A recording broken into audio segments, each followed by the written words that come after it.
saya Nabila, nomor absen 21 BP 171102-2015. Nah, pada saat sekarang ini saya akan mempresentasikan terkait literatur review dari proposal penelitian yang akan saya teliti nantinya.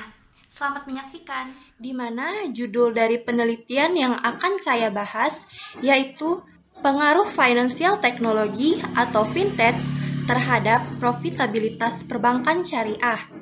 Ini merupakan studi komparasi pada Bank Muamalat BNI Syariah dan Bank Permata Syariah periode 2016 sampai dengan 2019. Selanjutnya masuk kepada latar belakang dari pemilihan judul penelitian, di mana latar belakang dari pemilihan judul ini adalah karena pesatnya dari perkembangan fintech yang berada di Indonesia pada saat sekarang ini, di mana perkembangan fintech tersebut berdampak pada keberadaan bank-bank di Indonesia. Bank kecil dan menengah adalah kelompok bank yang paling terkena dampak dari disrupsi teknologi finansial ini. Sesuai dengan hasil survei yang telah dilakukan pada tahun 2018, menunjukkan bahwa ditemukannya penurunan transaksi pada cabang bank dari 70% menjadi 30%. Sebaliknya, transaksi digital mengalami kenaikan dan jadi 30%. Hal ini disebabkan karena keberadaan dari financial technology, di mana fintech tersebut memberikan kemudahan bagi masyarakat dengan memberikan akses kepada produk keuangan sehingga transaksi menjadi praktis dan lebih efisien. Apapun perusahaan, terutama perbankan, bila saat sekarang ini tidak bekerja sama dengan fintech, bukan tidak mungkin perbankan tersebut akan mengalami ketertinggalan. Dengan adanya fintech dapat memberikan dampak terhadap perbankan, terutama jika mereka kerja sama, maka bukan tidak mungkin akan dapat mempengaruhi pada profitability perbankan itu. Apakah akan mendapatkan peningkatan yang signifikan atau tidak, terutama pada bank-bank yang pada saat sekarang ini telah mengadopsi financial technology atau fintech dan bekerja sama dengan para startup fintech. Oleh karena latar belakang tersebut, maka saya tertarik untuk meneliti terkait dengan pengaruh fintech terhadap profitability dari bank syariah. Nah, selanjutnya masuk kepada sejarah fintech di dunia.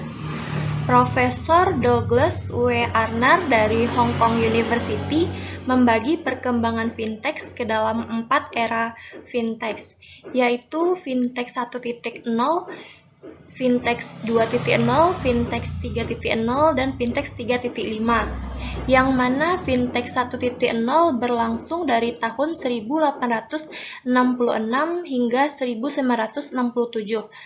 Pada era ini terjadi pengembangan infrastruktur dan komputerisasi, sehingga terbentuklah jaringan keuangan secara global. Selanjutnya, pada era fintech 2.0 yang berlangsung di tahun 1967 sampai 2008, pada era ini adanya era penggunaan internet dan digitalisasi pada sektor keuangan. Selanjutnya, fintech 3.0. Fintech 3.0 merupakan era penggunaan telepon maupun smartphone di sektor keuangan. Yang terakhir yaitu fintech 3.5, di mana fintech ini merupakan era kemunculan bisnis teknologi keuangan sebagai pendatang baru yang memanfaatkan peluang dari inovasi proses teknologi, produk, serta model bisnis terhadap perubahan perilaku masyarakat.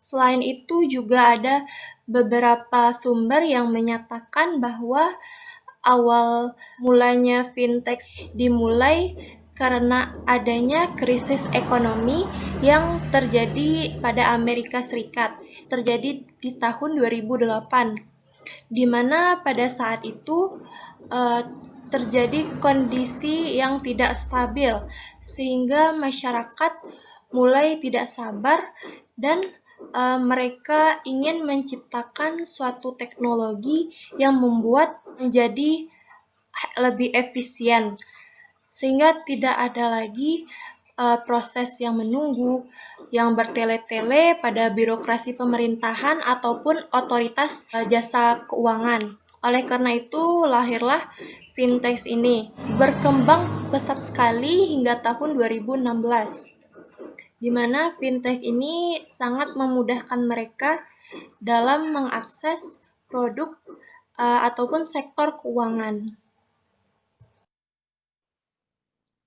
Nah, sedangkan sejarah untuk perkembangan fintech di Indonesia sendiri, menurut penelitian yang dilakukan oleh Nurholis pada tahun 2018 menyatakan bahwa fintech di Indonesia mulai berkembang pada tahun 2015, di mana diadakannya pertemuan komunitas fintech yang mengambil keputusan untuk diluncurkannya fintech ini secara resmi pada bulan September tahun 2015.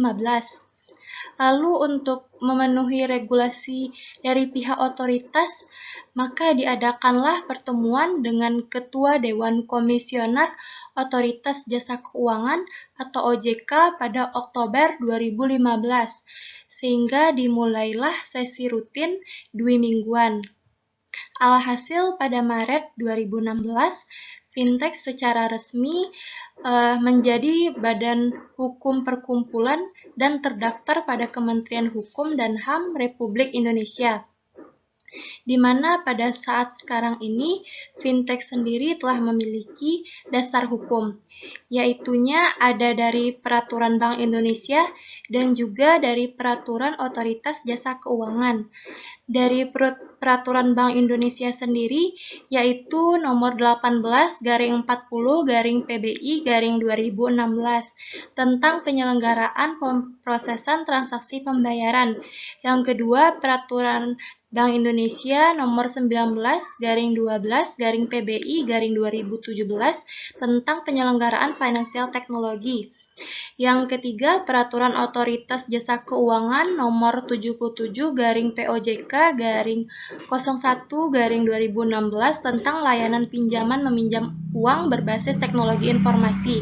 4. Peraturan Otoritas Jasa Keuangan Republik Indonesia Nomor 13/POJK.02/2018 tentang inovasi keuangan digital di sektor jasa keuangan.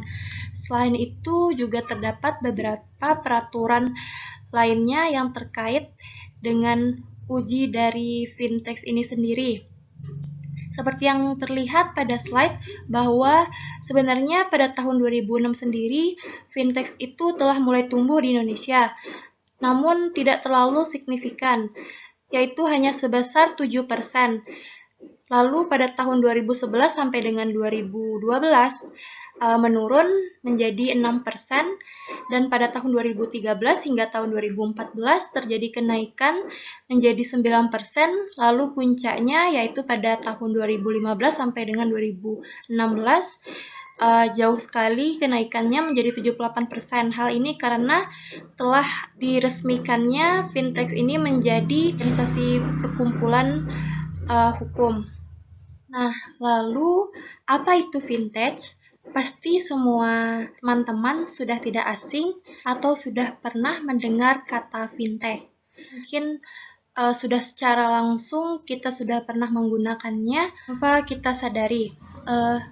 Menurut National Digital Research Center atau NDRC, fintech didefinisikan sebagai istilah yang dapat digunakan untuk menyebut inovasi dalam bidang jasa keuangan atau finansial. Inovasi yang dimaksud adalah inovasi finansial yang diberikan sentuhan teknologi modern. Selain itu, terdapat juga pengertian menurut Peraturan Bank Indonesia Nomor 19, di mana terkait tentang penyelenggaraan teknologi finansial. Definisikan, fintech adalah penggunaan teknologi dalam sistem keuangan yang menghasilkan produk, layanan, teknologi, atau model bisnis baru serta dapat berdampak pada stabilitas moneter, stabilitas sistem keuangan, atau efisiensi, kelancaran, keamanan, dan keamanan sistem pembayaran. Sedangkan yang terakhir yaitu menurut World Bank dalam penelitian yang dilakukan oleh Nizar pada tahun 2017 mendefinisikan bahwa financial technology atau fintech adalah industri yang terdiri dari perusahaan-perusahaan yang menggunakan teknologi agar sistem keuangan dan penyampaian layanan keuangan lebih efisien. Maka dari ketiga penelitian tersebut, secara sederhana fintech dapat disimpulkan menjadi suatu inovasi baru di jasa keuangan yang mengadaptasi perkembangan teknologi untuk mempermudah pelayanan keuangan dan sistem keuangan agar lebih efisien dan efektif. Selanjutnya yaitu tentang fintech syariah.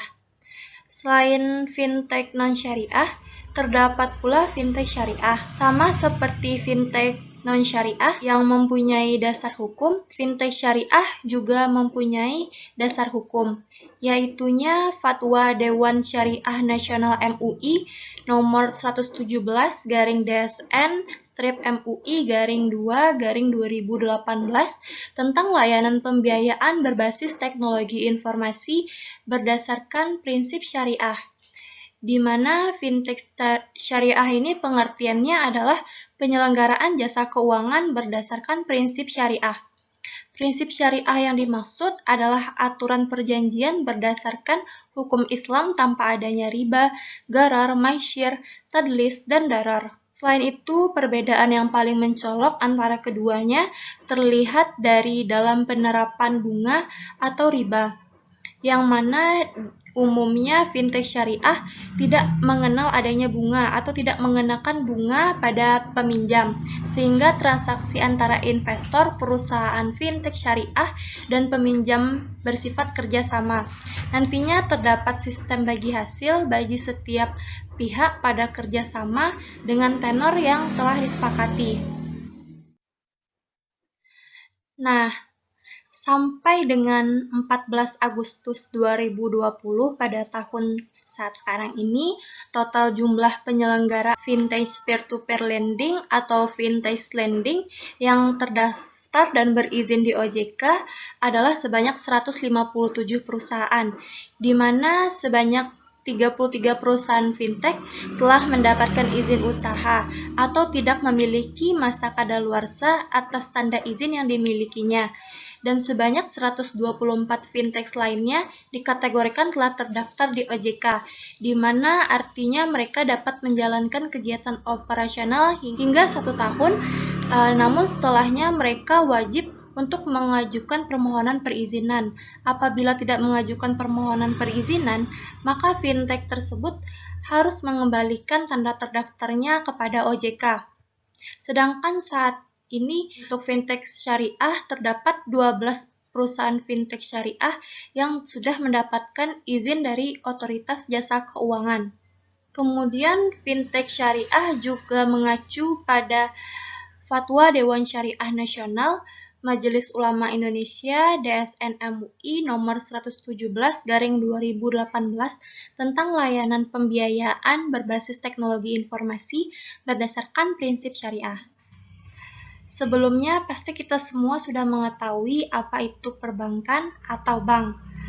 Bank adalah suatu badan usaha yang menghimpun dana dari masyarakat dalam bentuk simpanan dan menyalurkan kembali kepada masyarakat dalam bentuk kredit atau bentuk lainnya dalam rangka meningkatkan taraf hidup rakyat banyak. Hal ini terdapat dalam Undang-Undang Nomor 10 Tahun 1998 tentang pengertian perbankan.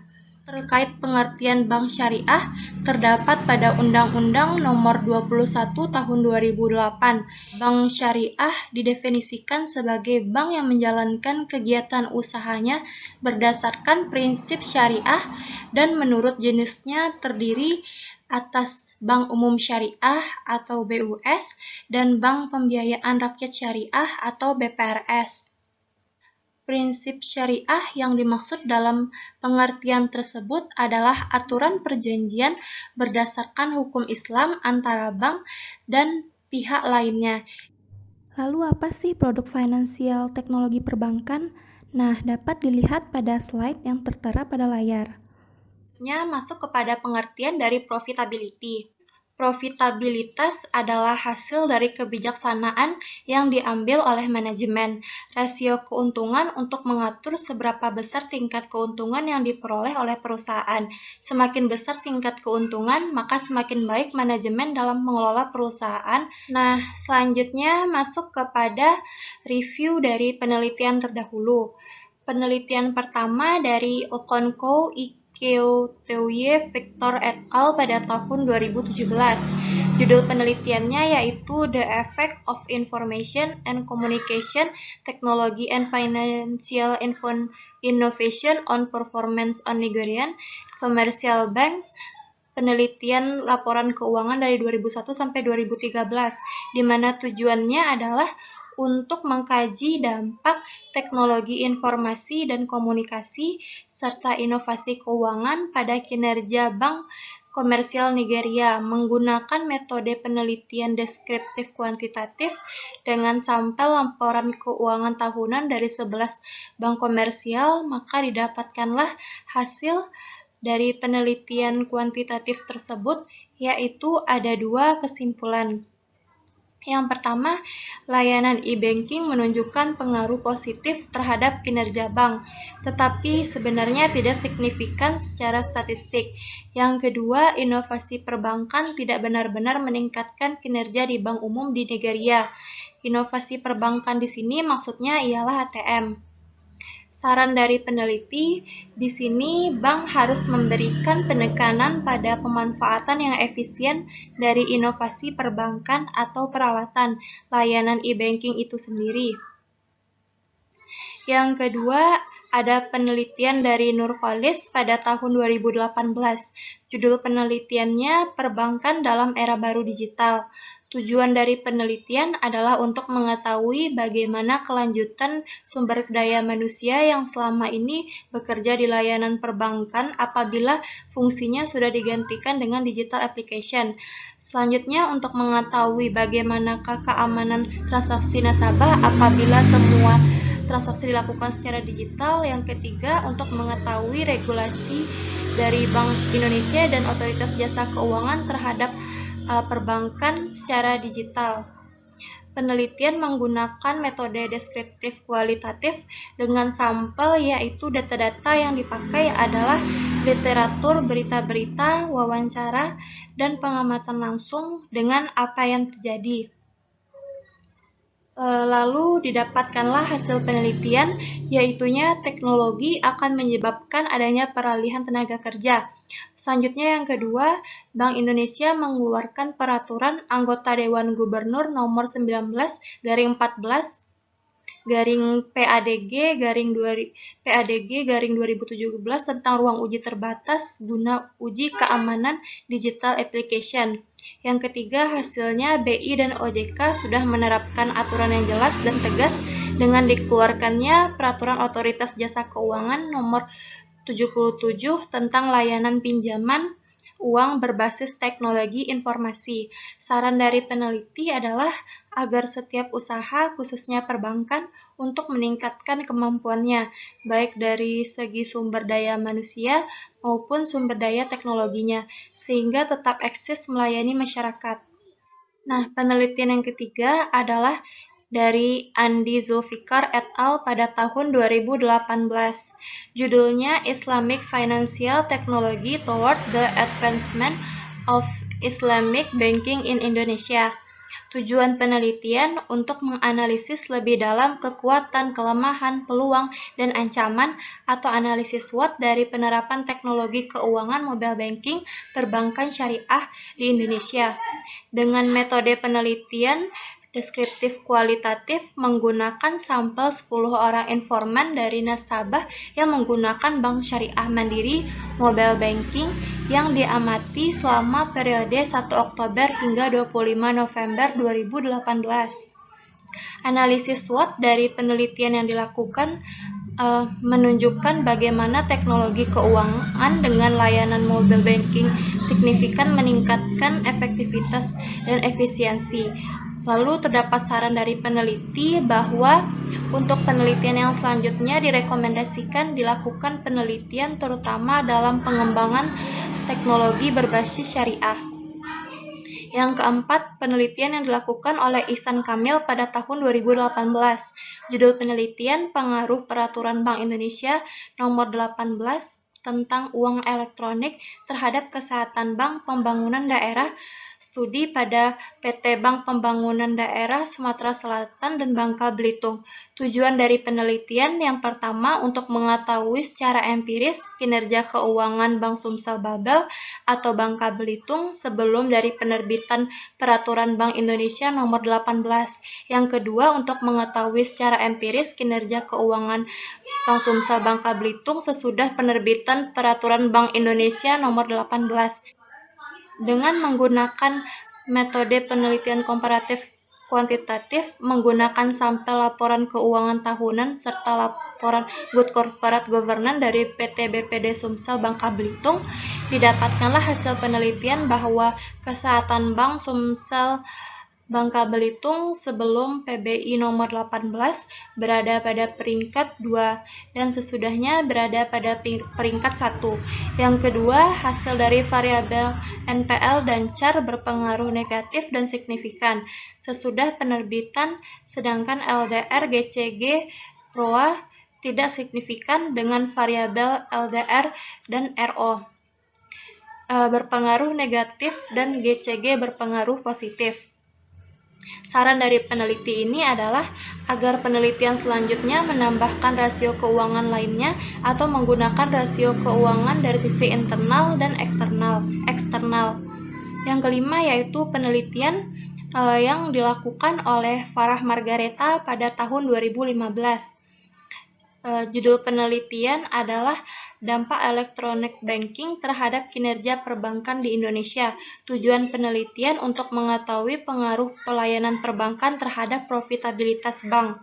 Merupakan penelitian dengan metode kuantitatif menggunakan sampel data laporan keuangan dari 68 bank yang ada di Bank Indonesia dalam jangka waktu 10 tahun.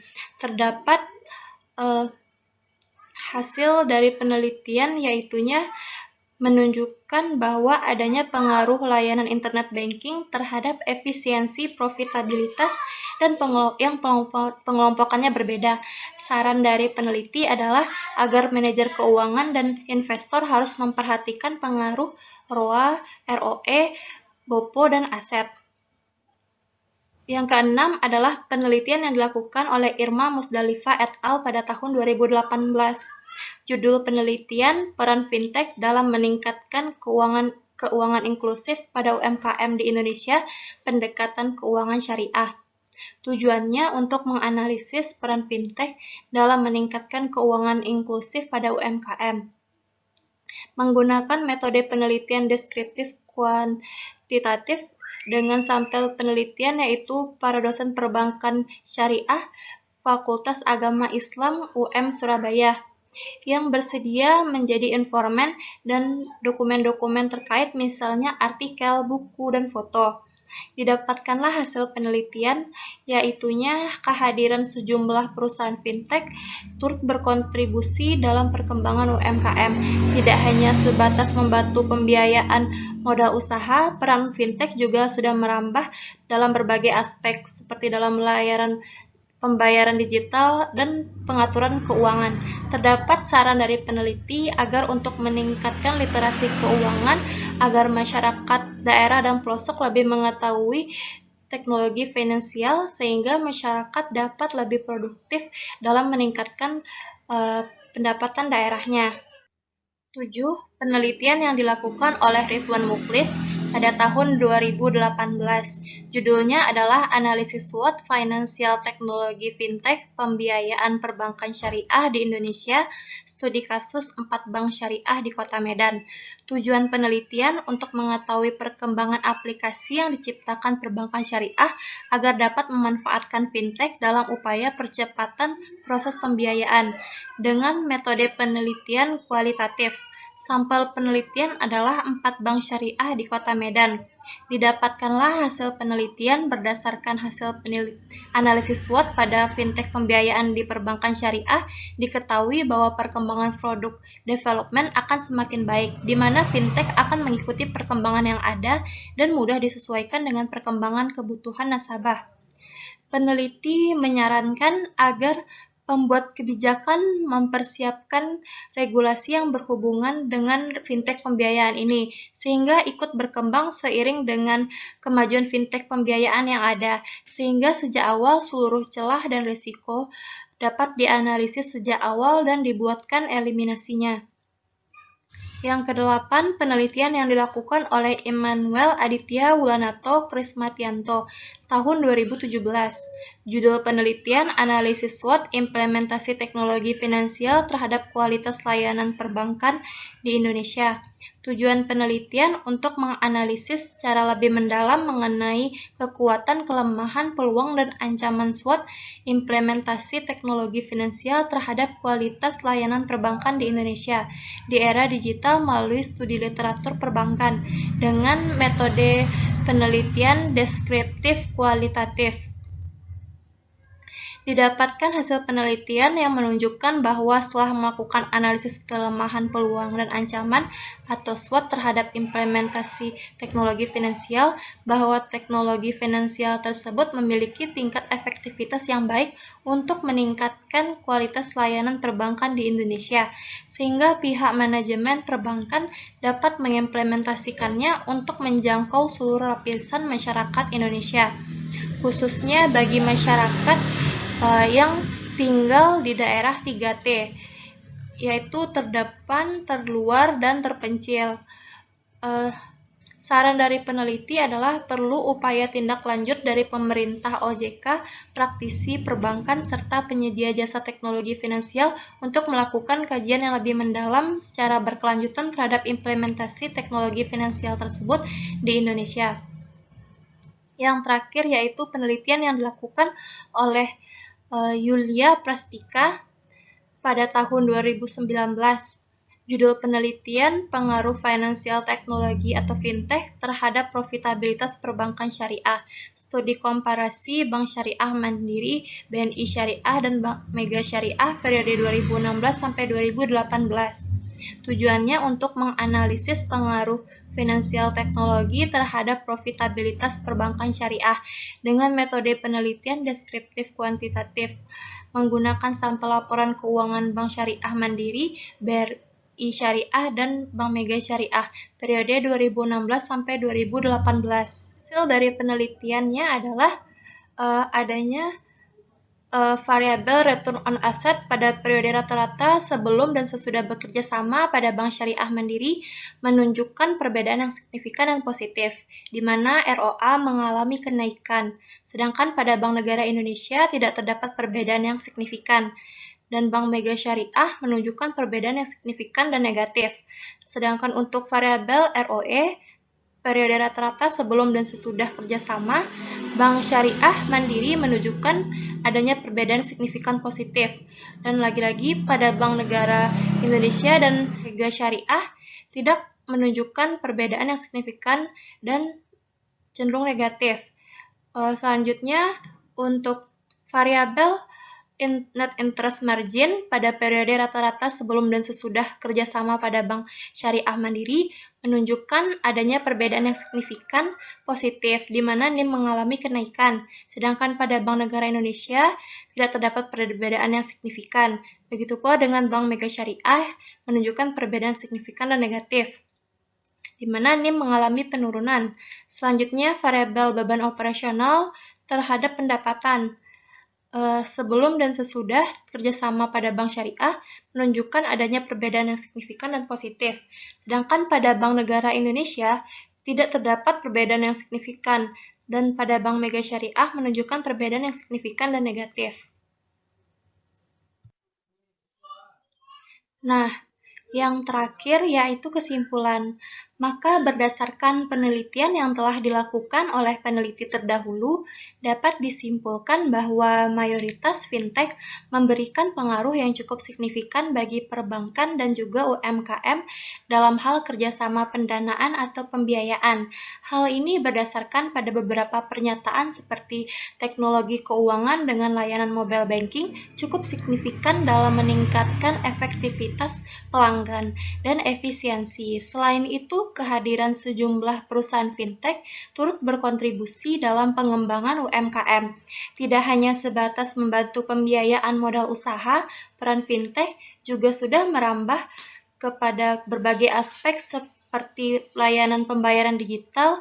Oleh karena itu, merujuk pada penelitian yang dilakukan oleh Yulia Prastika pada tahun 2019, yaitunya pengaruh Financial Technology Fintech terhadap profitabilitas perbankan syariah, studi komparasi Bank Syariah Mandiri, Bank Mega Syariah dan BNI Syariah dari tahun 2015 sampai 2018 dan didapatkan hasil penelitian di mana dari ketiga bank tersebut hanya Bank Mandiri yang rasio profitabilitasnya terdapat perbedaan signifikan dan positif dari ketiga bank yang diuji tersebut dalam hal pengaruh fintech sebelum dan setelah bekerja sama dengan ketiga bank tersebut.